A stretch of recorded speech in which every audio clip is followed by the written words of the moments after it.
আমরা একটা breast camp করার উদ্যোগ নিয়েছি, কারণ ভায়া আমাদের দেশে সার্ভাইকাল কার্সিনোমার ক্ষেত্রে বিশাল একটা অর্জন করেছে, কিন্তু ব্রেস্টের ডিজিজটা আমাদের কাছে এখনও 1 নম্বর ক্যান্সারে আক্রান্ত রোগী যারা মৃত্যুবরণ করে সেই পর্যায়ে রয়েছে। সুতরাং আমরা চেষ্টা করছি যাতে ব্রেস্ট ক্যান্সারের ব্যাপারে অ্যাওয়ারনেসটা ডেভেলপ করে।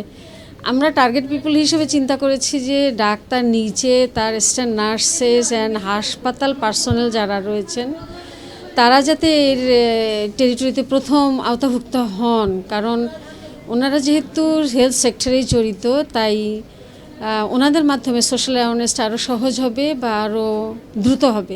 এই চুয়াডাঙ্গাতে একটি বিশেষ প্রোগ্রামে অ্যারেঞ্জ করা হয়েছে। এখানে যারা হেলথ প্রফেশনাল, তার মানে যারা স্বাস্থ্যকর্মী বা স্বাস্থ্য সেবার সাথে জড়িত, তাদেরকে ব্রেস্ট ক্যান্সার স্ক্রিনিংয়ের জন্য এখানে একটা প্রোগ্রাম করা হচ্ছে। এই স্ক্রিনিংয়ের উদ্দেশ্য হচ্ছে এই ব্রেস্ট ক্যান্সারটি শনাক্ত হওয়ার আগেই বা এই ব্রেস্ট ক্যান্সারটি প্রকাশিত হওয়ার আগেই তাকে শনাক্ত করা।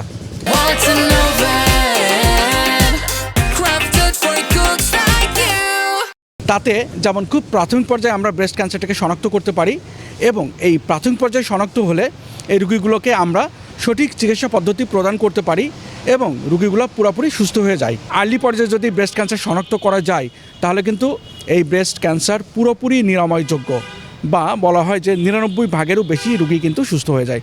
তাই আসুন আমরা সঠিক সময়ে কোনো ব্রেস্টে কোনো অনাকাঙ্ক্ষিত কোনো চাকা, গোটা বা ব্রেস্টে যদি কোনো রকম কোনো অ্যাবনর্মালিটি পরিলক্ষিত হয় তাহলে অবহেলা না করে দ্রুত একজন চিকিৎসকের শরণাপন্ন হন। আশা করি তাতে যেমন আপনি উপকৃত হবেন, উপকৃত হবে আপনার পরিবার এবং সামগ্রিকভাবে সারা দেশ কিন্তু উপকৃত হবে।